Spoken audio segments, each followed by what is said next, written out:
This is D.O.T. brake fluid. These little bottles here, they're 12 ounces. Each one of these right now is around $16. This one here we bought like a year and a half ago from Napa. This is a quart. It was 30 bucks, okay? So it's expensive. If you go to most other auto parts stores, let me move this out of the way. If you go to most other auto parts stores, you can't find it. AutoZone used to have it, and I went in one day to buy some, and they said we don't have it anymore. They said it's because they didn't really sell it. Napa has it, and there's some places online. Now, about 10 years ago, I switched my car and this truck over to silicone fluid. I mean, the entire systems. I pulled all the brake lines out. Everything in the system got changed except for the brake booster. Now, this is the silicone fluid after about 10 years. It was purple, but now it's turned a tan color, but it's still pretty clean. Now, this master cylinder is also 10 years old, but when I restored the truck, I polished this off as best as I could. There was a lot of rust on it, and I spray painted this. But it's 10 years old, and like I suspected when I just drained that fluid out I showed you, everything is like brand new inside.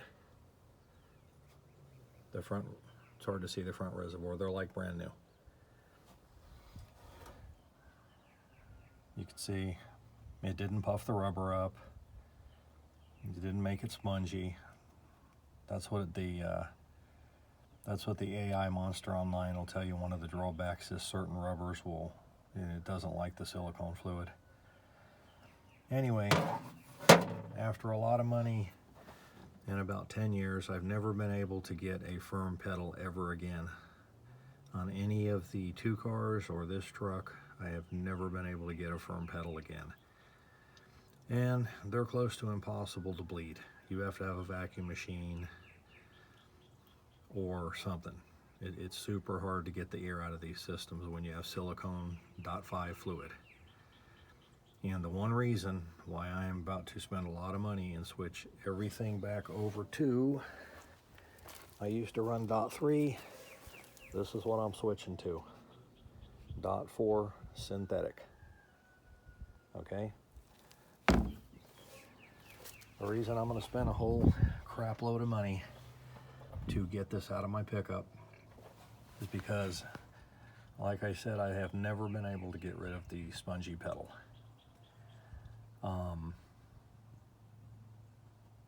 If you get a leak, another thing is I've had lots of leaks. Probably because I made all my brake lines, because I couldn't seem to find the ones for this old truck.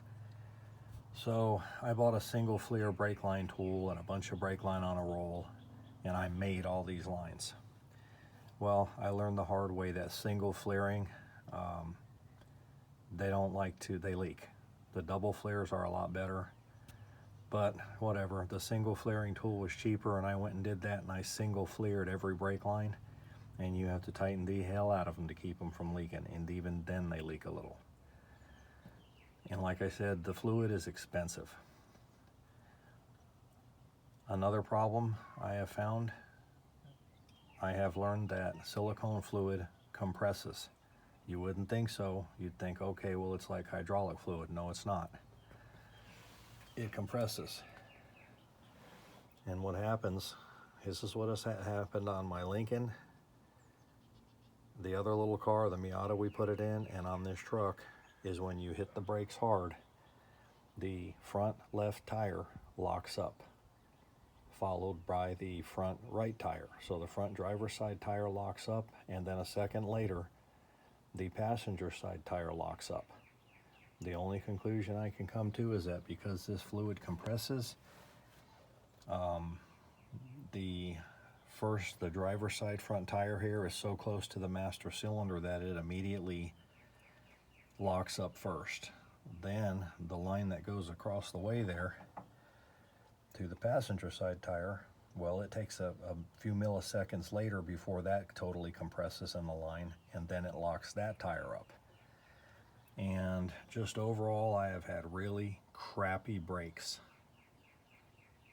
I can't deny it. I mean, I got what I wanted, the system, wheel cylinders, everything, not a bit of rust. They're beautiful inside. I haven't replaced a component in 10 years except for the pads and the shoes. I've never had any leak in wheel cylinders, everything that I expected, and that was the reason I switched to synthetic. So nothing in the system would ever rot out again. Besides that, it's been nothing but negative. And the final straw is, back when I put this on, we didn't have AI, okay?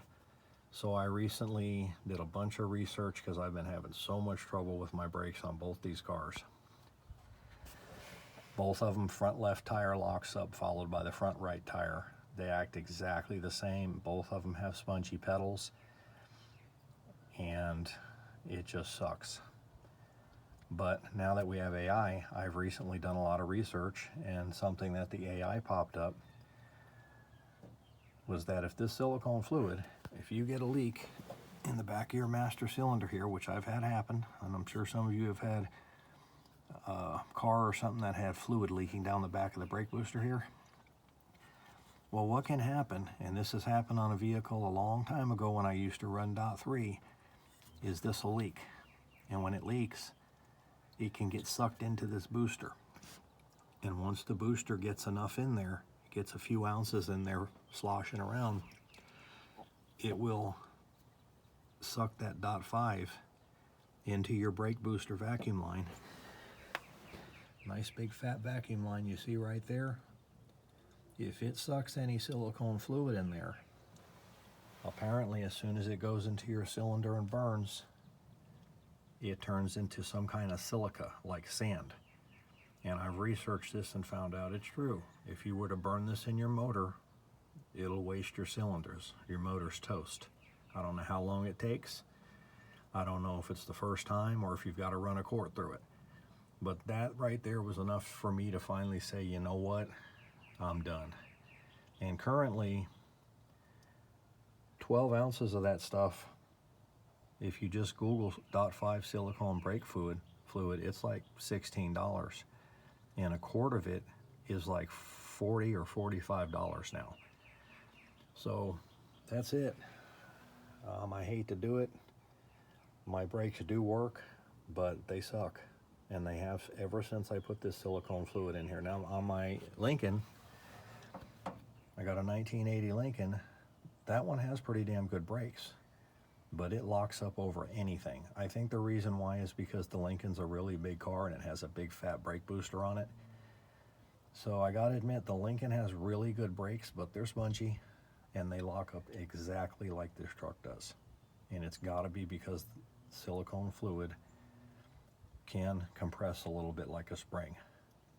Just look it up. The AI monster will explain it all. You can get on YouTube and see some videos on it. It's pretty well documented. And at this point, here, I wrote this down so I wouldn't forget any points. Just look at that. Pause it and check that out. There's the pros and cons of this .5 silicone fluid. So at this point, I'm done with it. Well, that's it. I hope this gives somebody some good info before you go and do what I did and spend a crap ton of money switching everything over, changing all the wheel cylinders, master cylinder. So hope this helps somebody.